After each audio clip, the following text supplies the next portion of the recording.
वृश्चिक राशि, आपके द्वितीय भाव के स्वामी, आपके पंचम भाव के स्वामी बहुत इंपॉर्टेंट होते हैं गुरु आपके लिए।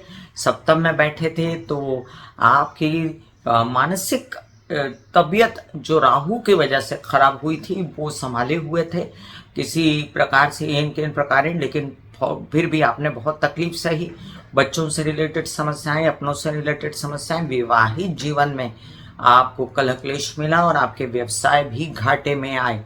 आपने ये विषभ के गुरु के चलते झेला है। सप्तम भाव के कालपुरुष की कुंडली के हिसाब से शुक्र ही स्वामी होते हैं, वहां विषभ का घर है तो यहाँ पर शुक्र बली हो गए और आपने तकलीफ पाई। वहीं पर ये भी समझ लीजिए कि आपकी फिर भी हिम्मत, हौसला, सात्विकता की वजह से आपने ये समय काट लिया और ये सब गुरु की दृष्टियों की वजह से संभव था। वहीं पर बच्चे भी बेचारे प्रश्न चिन्ह बन गए थे, उनकी पढ़ाई, उनकी आगे बढ़ना और उनके लिए खर्चे निकालना आपके लिए मुश्किल हो गया था। अब एक बात और आपको ध्यान देनी है कि सिंस गुरु वक्री हुए थे तो कुछ लोन्स प्राप्त हुए, कुछ काम आगे बढ़ा, इंटरनेट से रिलेटेड कुछ आपने खुराफाते की, नौकरी से रिलेटेड कुछ आपने हेल्थ अच्छी की और आप अपने लोन्स वगैरह प्राप्त करने में लग गए। लेकिन फिर भी आपकी कभी तबीयत खराब होती रही, कभी लेजीनेस रही, कभी पराक्रम की कमी महसूस हुई। ये आपने महसूस किया है जो अभी पहले से बेहतर रहेगा।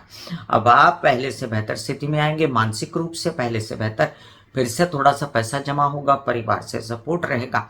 विवाहित जीवन में कलह क्लेश से आपको बचना है और जिन लोगों के विवाह नहीं हुए वो गलत वर वधु के चयन से बचे।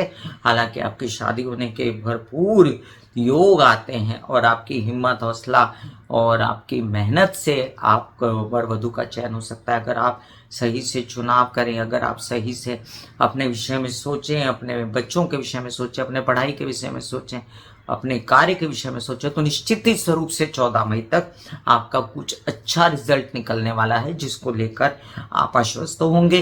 ये भी समझ लीजिए कि संचित धन होने की भी तैयारी हो जाएगी, जिसके वजह से आपने बहुत कष्ट सहा है धन को लेकर और आप इन बातों से बाहर निकलेंगे। अब ब्लड प्रेशर वगैरह, मोटापा, पहले तो मोटापा और पहले मोटापा और उसके बाद ब्लड प्रेशर, डायबिटीज से रिलेटेड समस्याएं, इससे भी बचना चाहिए आपको।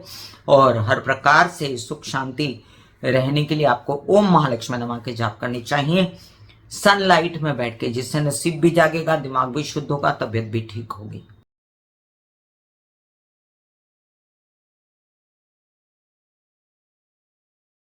ऐसे बॉडी को बोला जाता है कि आप रिलैक्स हो रहे हो, आप रिलैक्स हो रहे हो, वाकई में वो रिलैक्स हो जाती है। फिर आप अपने एक एक अंग को बोलिए, आपकी शिखा रिलैक्स हो गई, आपके बाल रिलैक्स हो गए, आपका माथा रिलैक्स हो गया, आपकी आंखें रिलैक्स हो गई, ऐसा मैसेज दीजिए। ये आपका शरीर है,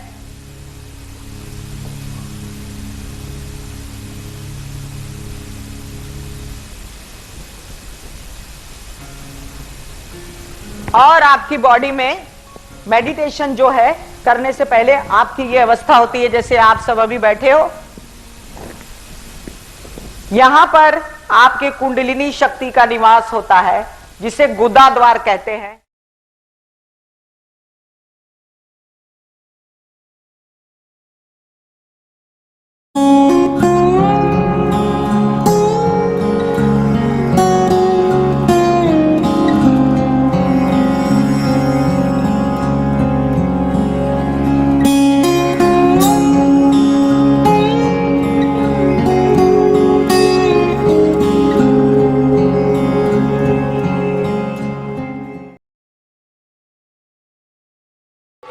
दिल का हाल सुनो मेरी मैया, माँ शक्ति आए भैया।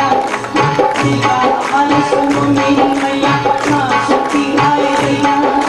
टूटी से तेरी बहना उठा मुझसे भैया।